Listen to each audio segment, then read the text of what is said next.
So early in August, my boyfriend Dana, our dog Gobo, and I set out on this little 2-day getaway slash working vacation. I was going to nail down the content of my Bethesda talk, and Dana and Gobo were basically just going along for the ride. But we were all ready for some R&R. So after we set up camp, I sat down to think about my upcoming talk.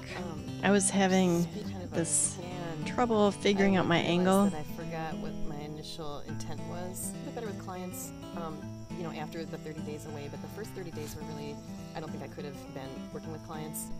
I had a hard time and I had a hard time expressing myself, and I definitely had a hard time keeping continuity of something kind of lying in place, and then I'd have to kind of go back and retrieve it. We'd have to, and people who we had to keep track of that kind of spotty memory problem that I had, but not a whole, like days lost or anything like that.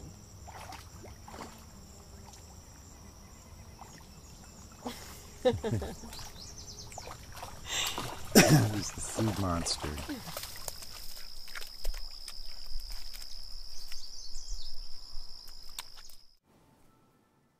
In my previous talk to the Bethesda chat group, I had expounded on my theory that recovery requires the asking and answering of questions that place 100% of the focus on a visualized best outcome.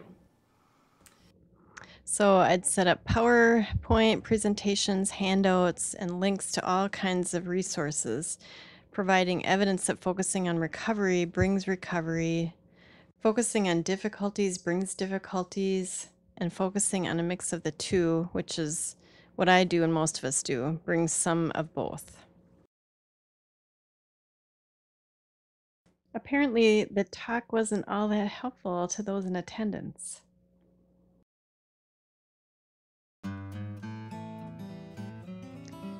After that lackluster reception, I realized that instead of giving another theoretical oration about the power of positive thinking, I needed to get personal.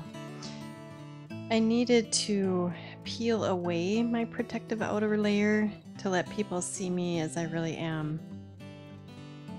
The problem? I'm painfully shy. How do I, a shy person, reveal the private details of my own injury and recovery to an audience of strangers? Do I talk about the horse jumping lesson that went so horribly wrong? Or should I focus on early TBI challenges, such as my constant struggle to remember certain words and objects, and the time I missed a flight to New York because I mistakenly remembered the departure time as the arrival time? So as a licensed therapist, some of the things rolling around in my head were questions about what it would be like to talk about returning to work or wanting to return to work a little bit too soon before I was even able to speak properly, for example, and that my group practice colleagues had been forced to intervene. Would people think less of me if I told them about the time I forgot to see one of only 2 clients I had scheduled for the day? Those felt like just a bunch of disjointed random memories to me, like memory snippets that I had cobbled together to prove the severity of my injury. Was that even necessary? And more importantly, would it help other people? I've always been this perfectionistic type A overachiever for whom productivity and measurable success provide a natural high. In my family, children's roles were assigned at birth and written in stone.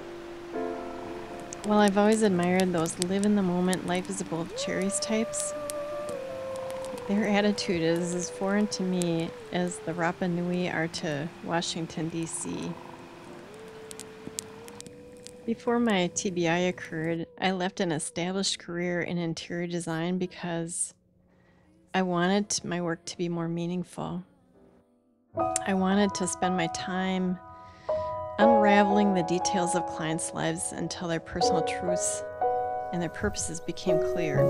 My own inner scale had tipped in the direction of people-pleasing achievement.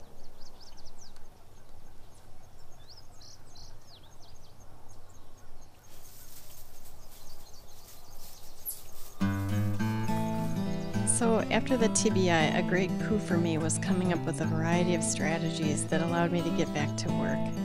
I left my group practice and created a private practice in which I had control over my environment and everything in it. I had control over the location, the hours I worked and rested, and my commute time.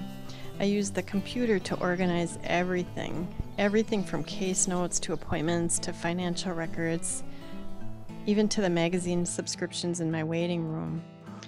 And all the while, I visualized full recovery because I hadn't learned to accept anything else.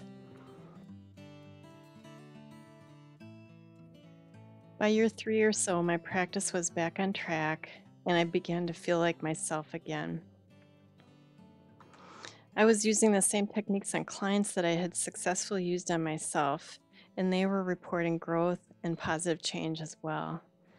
One of the TBI side effects I had to cope with at this time was the increasingly nagging feeling that at any moment I would injure myself again and have to start over from scratch. But I could live with that. To calm my anxiety, I live Good in a enough, safe universe, my smart mantra. enough, and doggone it, people like me. And I worked even harder. As you can imagine, each of these strategies had a different outcome. I hadn't slowed down since before grad school. My head injury happened at exactly the point in my life where I'd planned to give myself a break. So instead of taking time off, I had to set about reworking my life to accommodate my injury. Soon I began to feel burned out.